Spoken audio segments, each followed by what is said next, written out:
Orthodox Religion video 11.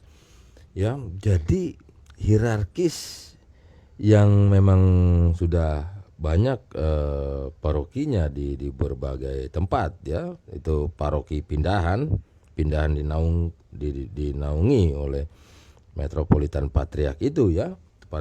Paroki banyak paroki yang sudah mapan di daerah masing-masing tanpa perjuangan MP ya. Gitu. Jadi father-father orang asing itu tidak mengerti bagaimana mekanisme dan struktur administrasi keorganisasian di negeri ini ya. Para agamawannya, para romonya ya, apalagi laymannya juga yang memang tidak concern dalam hal ini tentang birokrasi ya di Kementerian Agama, yang tidak pemerhati daripada struktur organisasi, bagaimana cara aktivitas keorganisasian keagamaan di negeri ini gitu. Ya mereka ya sebagai father sebagai orang asing yang mana tahu gitu, bahkan orang lokal sendiri juga nggak tahu ya memang nggak ada kepentingannya, maka itu kan tidak tahu, tidak ada skillnya dalam hal ini. Maka singkat cerita ya nggak bisa begitu, tidak bisa mendapatkan registrasi tersebut ya, tidak bisa berdiri sendiri mendapatkan registrasi tersebut. Di dalam levelan sinode pun nggak bisa, apalagi mau yang lainnya begitu ya, karena ada di video lainnya di folder lainnya itu pernah saya paparkan, saya terangkan tentang struktur keorganisasian dan mekanisme permission ya, di surat-surat izin begitu. Banyak sekali di sosmed menyinyir-nyinyir tentang ngapain ngomongin koordinasinya gini-gini, kita yang penting iman ini apa. Capek deh. Dia nggak tahu padahal dia hidup di dalam sebuah organisasi, kelembagaan atau institusi atau yayasan.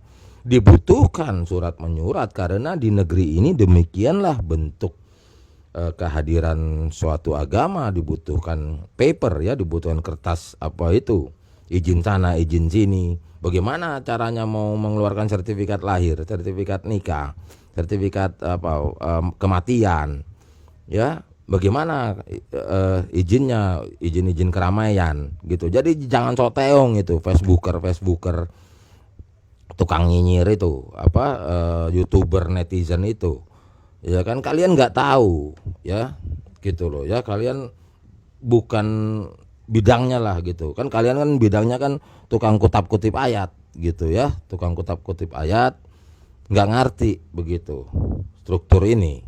Nah, jadi kalau seandainya masih juga ditunggu-tunggu, karena akhirnya jadi prihatin melihat father itu sampai datang ke kementerian didampingi oleh pihak kedutaan negaranya ya, untuk apa?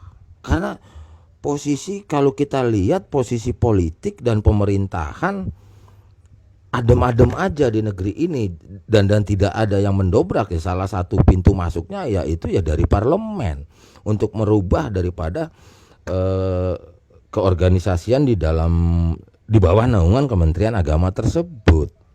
Kalau ya masih gini-gini aja ya sampai kapan juga ya begini-gini aja. Lain kalau ada reformasi lain besok apa gimana, mungkin ada, atau langsung daripada menteri agamanya sendiri memang membuka pintu untuk akan hal-hal itu jadi lain cerita ya toh. Nah, maka yang mempunyai registrasi legal standing dan standing positionnya di bawah naungan Kementerian Agama itu hanya genuine Greek Orthodox gitu loh ya. Jadi ya dari hierarkis Konstantinopel ya juga sudah mengupayakan ya, Metropolitan Russian juga sudah mengupayakan. Lah yang nggak bisa, yang nggak ada permainan di sini, nggak ada cocokologi, nggak ada asumsi, nggak ada. Demikianlah adanya aja gitu. Tapi next kalau ada perubahan struktur keorganisasian di dalam Kementerian Agama itu jadi lain cerita memang. Ya ada lah caranya dari the other way lah, tapi kan nggak bisa ya di publik begini gitu. Karena kan ini adalah uraian ini kan dilemparkan ke publik supaya ada tanggapan positif. Ya di sini bicaranya positif. Jadi bagi yang nyinyir, bagi yang sok teong, ya minggir aja dulu gitu ya. Jangan ini dulu lah ya gitu, karena agamawannya ortodoks sendiri, orang dalam ortodoks sendiri nggak paham beginian ya, termasuk semuanya siapapun itu, karena memang tidak concernnya di sini, bukan skillnya di sini ya. Semua susah nanti kalau dibilang itu diiming-imingin sama staf-staf dalam, itu diiming-imingin, udah gitu aja ya. Ada itu videonya di folder lainnya lagi, bukan di folder ini begitu ya. Jadi ngimpi deh ya yang kayak gitu-gitu. Suka nggak suka ya demikian keadaan kenyataannya, realitanya. Nah oleh karena itu, karena sudah jatuh di tangannya RD ya, ini nanti video selanjutnya terpaksa ya mesti lebih fokus kepada sosok RD-nya itu, karena RD itulah yang memegang registrasi di kementerian itu yang dinamakan dengan GOI itu ya. Disinilah letaknya. Kalau RD sendiri ya nggak pusing urusan gini, mah dia nggak kagak puyeng amat ngurusin. Cuman kan hierarkis yang lain gitu gimana? Mau sampai kapan begitu? Mau nungguin sampai merubah struktur kementeriannya ke departemen agamanya, ya silakan aja gitu loh.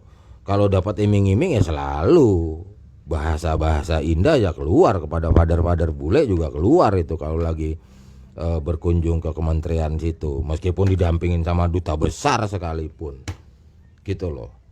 Gak bisa, itu kan fakta, kita tahu semua kok dari virtual internet ya.